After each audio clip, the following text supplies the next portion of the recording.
Reshit e Borës kanë përfshirë të gjithë qarkun e Korçës që prej mëngjesit të sotëm me një trashësi nga 5 cm deri në 30 apo 40 cm në zonat më malore. Aktualisht të gjitha akset nacionale janë të hapura dhe të kalueshme për mjetet. Përfshi edhe akset drejt pikave kufitare apo akset turistike. Aktualisht në gjitha akset rrugore nacionale që menaxhohen nga Drejtoria e Rajonit Qendërlinjë Korçë është duke u punuar me proceset e mirëmbajtjes dimërore, pastrim e rrugësh dhe kriposje.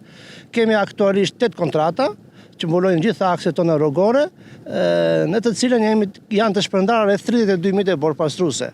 Në funksion të mirëmbajtjes kemi edhe mite të tjera, eskavatorë, fadroma, kamiona, kamioqina, si dhe gjithë grupet e punës të kontraktorëve. Trasia e borës aktualisht varion nga 5 deri në 20 cm në zonën më malore. Parashikimet janë që do kemi reshit të borë edhe gjatë gjithë ditës së sotme, nisur dhe nga këto parashikime si dhe nga fluksi shtuar në këto ditë të fundjavës në qarkun Korçë janë marrë gjitha masat për një menaxhim të akseve rrugore dhe kryerjen e punimeve të domosdoshme në rrugë. Moti keq ka bërë që rreth 600 familje në qarkun e Korçës të vijojnë të jenë pa energji elektrike, pasi 6 fidera janë të stakuar për shkak të defekteve. Ndërkohë sa i takon zonave rurale të qarkut të Korçës, situata është më e vështirë në akset malore për shkak të prezencës së borës, ndaj dhe kërkohet qarkullimi me pajisje dimërore.